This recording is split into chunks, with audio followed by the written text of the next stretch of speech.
हरियाणा की सबसे बड़ी खबर, हरियाणा में चुनाव घोषित हो चुके हैं, जिसका सभी को इंतजार था।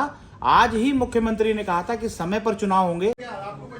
ये किसने कहा समय के ऊपर चुनाव होंगे? समय पे होंगे चुनाव। उनकी जानकारी थोड़ी सी कच्ची रह गई और चुनाव आयोग ने कह दिया कि हरियाणा में चुनाव घोषित हो चुके हैं। हरियाणा में 1 अक्टूबर को चुनाव है और 4 तारीख को नतीजे आएंगे। ये सभी के लिए सेटबैक की बात थी, क्योंकि लोग चर्चा तो कर रहे थे कि चुनाव होंगे, लेकिन किसी को यह नहीं पता था कि चुनाव 15 के बाद ही हो जाएंगे। अमूमन चर्चाएं चल रही थी 25 से लेकर 30 के बीच में घोषणा होगी, सितंबर में घोषणा होगी। लेकिन एक सबसे बड़ी जानकारी जब चुनाव आयोग ने प्रेस कॉन्फ्रेंस करके कह दिया कि चुनाव 1 अक्टूबर को होंगे और 4 तारीख को नतीजे आएंगे। हमारे साथ मुख्यमंत्री के मीडिया सेक्रेटरी हैं प्रवीण अत्री जी। नमस्कार सर। नमस्कार। तो ये तो बड़ा सेटबैक आ गया सर। सिविल सीएम साहब कह रहे थे कि चुनाव नहीं होंगे अभी, और तो कैसे तैयारी, क्योंकि तैयारी वाली तो कोई स्थिति थी नहीं। कल आपकी कैबिनेट है और तमाम चीजें हैं, तो कैसे देख रहे हैं सारी चीजों को? नहीं, देखिए, पहली बात तो ये है कि ये किसी तरह का सेटबैक नहीं रमेश जी, क्योंकि हम तो चुनाव के लिए हमेशा से तैयार थे। हम तो बार बार ये बात कहते थे कि कभी भी चुनाव हो हम तैयार हैं। देखिए, चुनाव आयोग एक स्वायत्त संस्था है और चुनाव आयोग की ये कर्तव्य और ये ड्यूटी होती है कि चुनाव करवाए जाए, और एक स्वायत्त संस्था अपने हिसाब से निर्णय लेती है।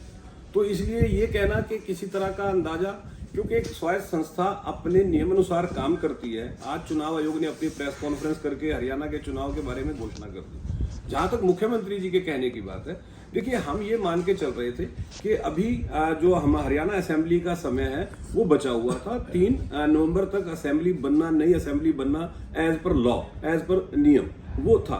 तो हम ये मान के चल रहे थे कि शायद अपने समय पे ही चुनाव होंगे, लेकिन आज चुनाव आयोग ने घोषणा कर दिया हरियाणा में चुनाव की, और हम उसके लिए पूरी तरह से तैयार हैं। नहीं, तैयार तो थे सर, लेकिन 2 सवाल बड़े खड़े हो गए इसमें। एक तो ये कि अभी ऐसी चीजें थी कि कल कैबिनेट की बैठक थी, कुछ मुख्यमंत्री ने और जगह रैलियां प्लान कर रखी थी, कुछ नई घोषणाएं होनी थी। उन सब घोषणाओं से पहले चीजें हो गई। क्या आपको ऊपर से जानकारी नहीं मिल पाई, या जो ऊपर का सिस्टम है जिसको कहते हैं कि सरकारी मशीनरी, वो बड़ी कमजोर स्थिति में रही? किसने छिपा ली और आखिर कहाँ चूक हो गई सर? नहीं, आपने मेरी बात ध्यान से नहीं सुनी। जानकारी होना या ना होने का सवाल ही नहीं है, क्योंकि चुनाव आयोग एक स्वायत्त संस्था है जो सरकार के अधीन काम नहीं करती या सरकार के कहने से काम नहीं करती। वो एक इंडिपेंडेंट बॉडी है, वो अपने हिसाब से काम करती है। हम तो केवल अपना अनुमान लगा सकते हैं और हम अपने अनुमान के हिसाब से बात करते हैं। जब चुनाव का निर्णय चुनाव आयोग ने लेना था बतौर स्वायत्त संस्था, उसने अपना निर्णय ले लिया।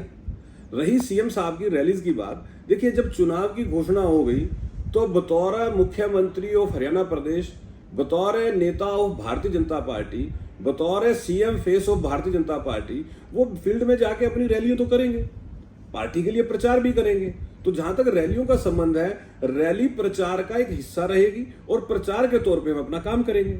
एक सवाल और अहम खड़ा होता है, जिसकी मुझे लगता है पूरे हरियाणा के सभी युवाओं की नजर है। आपने कच्चे कर्मचारियों को लेकर के और जो HKRN के कर्मचारी, उनको लेकर के ऑर्डिनेंस तो जारी कर दिया।